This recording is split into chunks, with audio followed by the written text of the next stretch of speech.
Welcome to the Charger Bulletin News. I'm Julianne Brown. And I'm Ariana Lasher. Here are this week's top stories. On Thursday, the Undergraduate Student Government Association presented the candidates for its spring 2020 election. Running for USGA president are junior Angelo Prevosto and sophomore Sophia Martinez. Emily Levine is running unopposed for treasurer. Meanwhile, there are 11 nominees for Senate positions. Campaign tabling is today and Thursday from 9 a.m. to 7 p.m. Presidential and treasurer debates will be on February 25th at 7 p.m. and March 3rd at 6 p.m., both in the German Club. Voting on Charger Connection starts on February 28th and ends on March 6th. Here with me now is candidate for USGA President, Angelo Prevosto. Angelo, welcome. Hi, thank you so much for having me. Yep. So why are you running for USGA President? Why am I running? That's a big question. So I'm running for USGA President because USGA has kind of given me so many opportunities to kind of learn and grow throughout the past 3 years. So I think I want the opportunity to run for USGA President, kind of give back to that community because USGA has offered me so many worldly experiences. I've grown so much as a public speaker, and I just want the opportunity to kind of give back to the community the way that they've given to me. So I guess my experience in USGA is kind of leading me to want to run. I started off as the USGA Senator my first year, so only about 2 first-year students each year get an opportunity to do that, so I was one of them who got the opportunity to do that. And then after that, I kind of transformed into the role of the USGA Assistant Treasurer, and then I ran last year for USGA Treasurer, and I was successful in that, and I'm currently serving at that. So I think the next step and the next opportunity for me to give back to the campus would be USGA President. So what is your platform? Okay, so my platform is broken up into about 4 parts with a couple subparts, but I'll give you a summary of the 4 main parts. So the first part of my platform is the USGA system saw a few structural changes this year with the removal of blue and gold status and the change in the point system. So those are changes this year. So next year I want to move forward with kind of refining them rather than reforming them and changing them completely, because next year will be the first opportunity that we kind of get to see the full effect of those kind of changes in those platforms. So that would be the first part of my platform. The second part would be creating diverse perspectives and opportunities in USGA. So the way I see that would be through the recruitment process and the selection through an executive board. So in terms of recruitment, USGA does a fantastic job of kind of recruiting first-year students through SOAR and Flex and the Involvement Fair, but we kind of lose that middle ground of like sophomores and juniors and even some seniors. So I think coming up with some new recruitment strategies to kind of gather those middle ground people that we don't necessarily hit from the beginning of the year could kind of provide us more opportunities and new perspectives in USGA. And then in terms of selecting an executive board, I think it's important to find a group of people that kind of complement my leadership style, but also challenge me and provide me with different perspectives and campus experiences that I don't necessarily, haven't necessarily been a part of or I haven't seen, because my experience on campus is so different than your experience on campus. So I think it's important to find someone that's not all just like me. Right. The third part of my platform would be kind of make some few structural changes to the Coordinator for Inclusion and Campus Relations.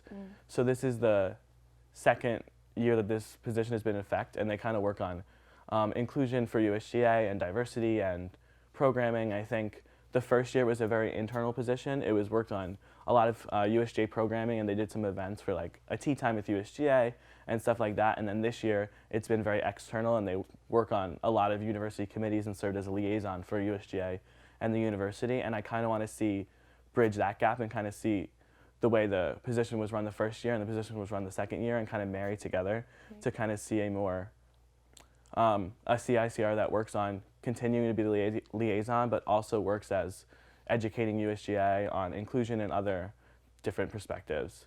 Why do you think students should vote for you? I think students should vote for me for USGA President because of the experience that I've had in USGA, my campus experience. I've done a lot on this campus.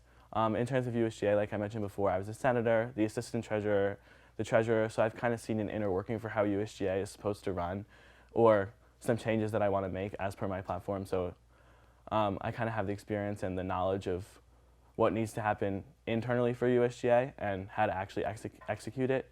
And then in terms of my external on campus, I've been an orientation leader for the past 2 years, and I'm going to serve my 3rd year as an orientation coordinator. So I've seen a lot of these students come to this campus and become acclimated and kind of help them with that. So I think being the USGA president will kind of continue that relationship and continue an opportunity to make students comfortable on campus. And then also, also I work on 2 university committees, so I've also have strong relationships with university faculty and staff. So I think we can actually work to make changes on campus based on what the students want. And then lastly, I also work on campus, and I'm a student myself. I'm in Greek life, so I know what it's like to be a student here. I've done it for 3 years, and I think the USGA president should be relatable and practical, and I think I hold those qualities. So what do you hope to be accomplished when elected? So what I hope to accomplish, kind of points of my platform. Again, I want to find that diverse group of people to kind of complement me and kind of help so we can go out on campus and make that change. I also want to see the House and the Senate and the Executive Board kind of go out and make the change, because USGA kind of has this mentality that we want you to bring change to us, we want you to help us, but I think it's backwards, and I think it should be the other way around. I think as the USGA and as the people who are actively working to make change on campus, we should go out and make that change. We should go out and talk to other bodies and groups on campus to kind of make those opportunities. And I remember the 4th part of my platform. Okay, you can say it. So another thing that I want to accomplish, we can go with accomplish. Another thing I want to accomplish is there's a few governing bodies on campus aside from USGA. So the one that comes to my head the most is the Student Athlete Advisory Committee. So I want to kind of give an opportunity to work with those other big bodies and kind of create a more inclusive relationship, because I've actually had a meeting with the president of the Student Athlete Advisory Committee, also known as SAC, and they feel excluded from USGA, and they feel excluded from this side of campus, this side being the main campus. They spend most of their time at North. So I think one of the biggest things that I want to accomplish is to kind of bridge that gap and kind of have a working relationship with our athletes and kind of make sure that we're all one student body and we can actually go out and support our athletes, because nobody goes to their games, and it's kind of upsetting because I think we all go to the school, we're all Chargers, and I want to make sure that we're all Chargers together and not they're Chargers at North and we're Chargers here. So that would be another big thing I want to accomplish. Is there anything else you'd like to add? I'm just really excited and really humbled for this opportunity. I never thought I was going to stand up here and run for USGA president, but here we are. But I've had the experiences and I've had the knowledge, and I'm ready for this, and I want to take on this challenge, and I hope that the student body is ready to take this challenge on with me, and I hope that we can hit the ground running next year if I'm elected and just kind of actually work to make real change. And if you're interested in learning more about my platform and my opportunities, I have a few social media outlets. I'll be tabling on campus. So my Facebook is Angelo Prevosto for USGA President, and then my Instagram is @Angelo for USGA President. So just kind of follow me and see what's up. I'll be posting more about my platform and all that fun stuff. But thank you again. Yeah. No, thank you for joining us today. Thank you. Yeah, and good luck. Thanks.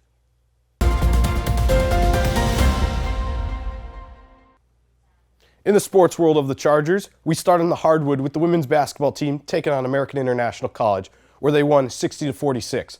Mika Warmack had herself a day, dropping 27 points and grabbing 18 boards. The win brings the Chargers to 17-7 overall and 11-6 in the Northeast 10.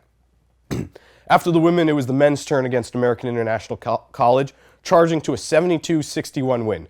Kesley Felizor recorded his 7th double-double of the season, dropping 22 points and 10 boards. In addition, Felizor ignited the crowd with a monster block laid on to help seal the victory. The win brings the Chargers to 11-12 overall and 9-8 in the Northeast 10. Both teams travel to Southern Connecticut State for doubleheader action Wednesday, starting at 5:30. Now, we're getting close to playoff basketball, so if you can, tune in, watch both teams, and give them all the support they can get. The regular season of men's and women's track and field concluded over the weekend, and the Chargers find themselves poised for the upcoming Northeast 10 championship. Junior Kristen Washington won the long jump title. Freshman Jalen McCown set a personal record in shot put, and Kathleen Amstead won in the 200-meter dash. For the men, Lucas Labar won in the 800-meter, Kevin Leach Brown took home gold in the 400 meter, and Jackson Mariscott won the triple jump. Now that's all we have for sports this week. Until next week, I'm Joe Claus. Success starts right here on campus. The film Joker won 2 Oscars last week for Best Original Script and Best Actor. Our very own alumni, Tim Metzger and Nicholas Graham, performed some important roles. Graham, who worked as an art production assistant, spoke about his experience. Quote, "Being a part of the film was an amazing experience. One of the biggest takeaways from working on Joker was how making a film is making a film, whether it's for a student film or production. The fundamentals were the same. They had a lot of more money to play with, so it was amazing to see a crew of hundreds of people to work towards one goal," end quote. Good luck to both Graham and Metzger on their future projects. BTS revealed their track list to their new album, Map to the Soul 7, which features 20 songs. The album is set to release February 21st. Meanwhile, Justin Bieber released his album Changes on Valentine's Day. Containing 17 songs, Changes has made it into the top 100 global charts with the single Intentions at number 2. That's it for entertainment. Here's Julianne. Thanks, Nicole. On Wednesday, the university had its first career closet and campus pantry opening of the semester. Students were able to browse through professional clothing, food, and personal hygiene products and grab anything they needed with no additional cost. The Campus Pantry and the Career Closet is an initiative that we started on campus to provide a little extra help to any students who are in need of, an extra meal or some snacks to get you through the week or however long. And professional clothing items that will help you through any interviews that you have going on, any sort of preparation for internships or job opportunities. And our whole goal is to just be another resource for students to kind of be able to access when they need a little bit of extra help. The closet and pantry will have 6 more openings throughout the semester. The next one will be on February 26th from 11 a.m. to 2 p.m.